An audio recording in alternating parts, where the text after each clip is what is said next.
Hi, I'm here to rank the live action Batman actors, and I'm ranking them based off of how much I like them as Batman. Uh, I think that uh, people should be respected and treated well, so just because I don't care for a certain actor's portrayal of Batman, I don't think that should mean anything bad about them as people. I think as people they should be respected, and I feel glad that they have fans that really care about them and love them. Um, Number nine, in last place, Robert Pattinson. I didn't understand uh, why Robert Pattinson was cast as Batman. I feel like it's not a role that uh, worked for him. Robert Pattinson doesn't look like Batman to me. Doesn't look like Bruce Wayne, and I feel like he wasn't really allowed to express many emotions as Batman, and wasn't given much room to be the sort of fun Batman or have a cool, mysterious presence. And I feel like the acting didn't work for me. I can understand how other people would feel differently, and just because I'm not a fan of Robert Pattinson as an actor, that doesn't mean that I don't care about him as a person. I wish the best for him and his fans, just not a fan of Robert Pattinson's Batman. Doesn't work for me. Number eight, uh, Ben Affleck. I really like the physicality of Ben Affleck. I feel like he really had a Bruce Wayne Batman physique. Uh, for me, Ben Affleck just doesn't really seem like Batman to me. It could be because I already knew who he was and had seen him in things before then, so it felt weird seeing the Daredevil actor go on to play Batman. And I feel like the voice and the presence that he gives it isn't terrible or anything, but it doesn't really feel like Batman to me, and I think it doesn't help that the material he's given doesn't really feel like Batman. Uh, so doesn't really have a huge Batman presence. Number seven, Christian Bale. I think Christian Bale is a lot of people's favorite live action Batman, um, but I feel like the Batman voice really doesn't work. I feel like it's really distracting when he talks. Uh, Physically speaking, I think he did a really good job, but he doesn't really feel that much like Batman to me. Doesn't have too much of a Batman presence, and didn't really get material where he could be the fun, cool Batman. Maybe if he was in better movies and was given a different direction for his voice, he could have been really good. But I don't think it. The Christian Bale as Batman really worked too well. Number six, Robert Lowry from the 1949 movie serial Batman and Robin. Uh, I feel like movie serials are a different thing than films, which is why I didn't include the movie serials in my live action Batman films ranking. But I did see the movie serials. 1949 Batman movie serial isn't as memorable for me as the first movie serial. Um, but I do like Robert Lowry's performance as Batman. He felt decently like Batman to me.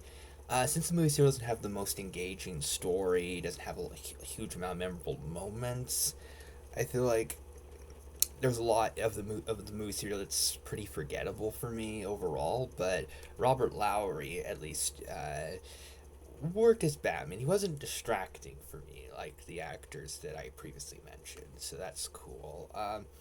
Number five, Lewis Wilson, the first actor to play Batman. Uh, Played him in the 1943 movie serial. I could understand how people could prefer Robert Lowry, but I think it helps that I do enjoy the first Batman movie serial more. It does feel more outdated, certainly, but it is entertaining to watch. I feel like it has more of a personality that kind of pops out more. And I do enjoy Lewis Wilson as Batman. I do think he worked in the role.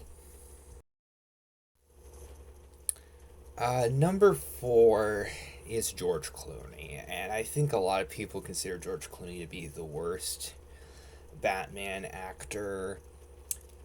The George Clooney Batman has grown on me, especially with a lot of the version of Batman that came afterwards. I feel like George Clooney didn't have the same level of passion and enthusiasm for the Batman franchise as the other actors, which is unfortunate. But George Clooney is so charismatic that he's fun to watch. I enjoy his presence.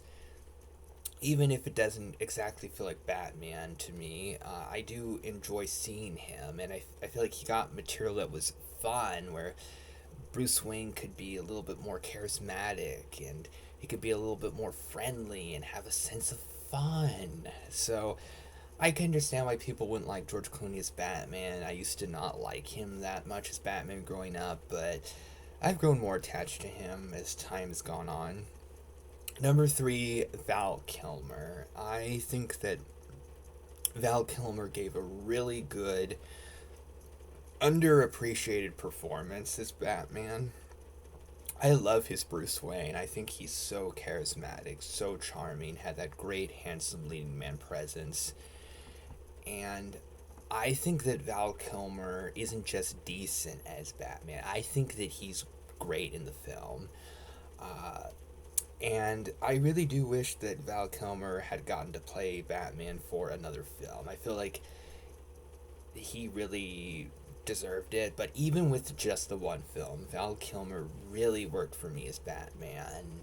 Super charming, super enjoyable to watch, likable, charismatic, and he really did work. And his take on Batman really grew on me as time went on. Number two, Michael Keaton. Michael Keaton was my favorite Batman growing up. So huge nostalgia for me. I think that he was awesome as Batman. Love him in Batman 1989, Batman Returns. I felt so excited about him coming back in The Flash. I loved him in that film.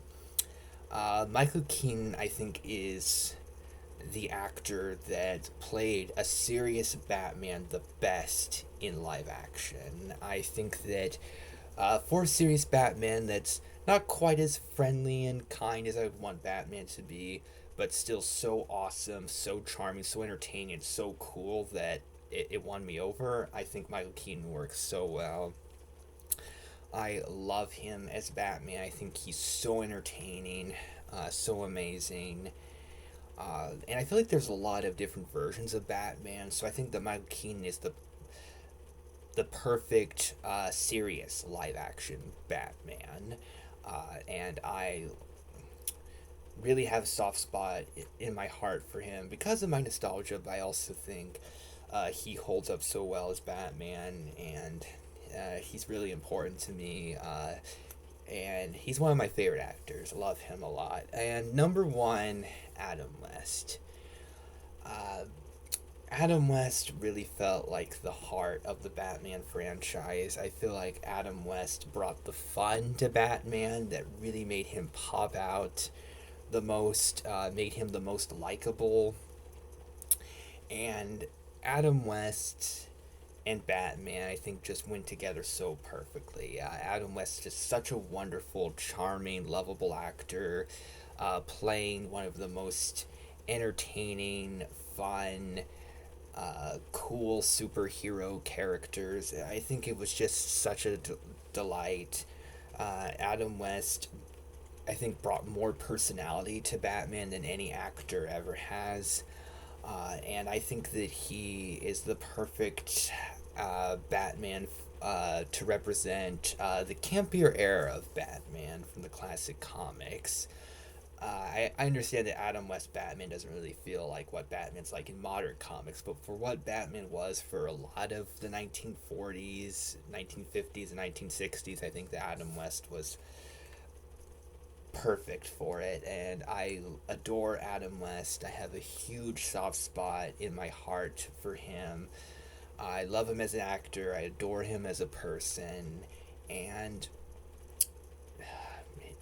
him passing away did make me break down into tears, and uh, that was not something that I had experienced before with celebrity. Where there were certain things where a celebrity passed away, and I felt very emotionally sad about it. But for Adam West, I did cry. So definitely have a huge emotional part of my heart for Adam West, and I don't want to end things on too bleak of a note, but I do feel like after Adam West passed away, I feel like the Batman franchise has lost a lot of the heart and it hasn't been the same. And there is a part of me that does either want the Batman franchise to honor what he did, or for Batman shows and movies to just not be a thing for new versions and adaptations. Because I feel like the heart has really gone away, and the sort of wholesomeness and loveliness that Adam West really brought to the franchise. And I really miss him a lot, but he definitely still brings me happiness with my memories of him. I adore him, and I think that he was, is, and always will be Batman.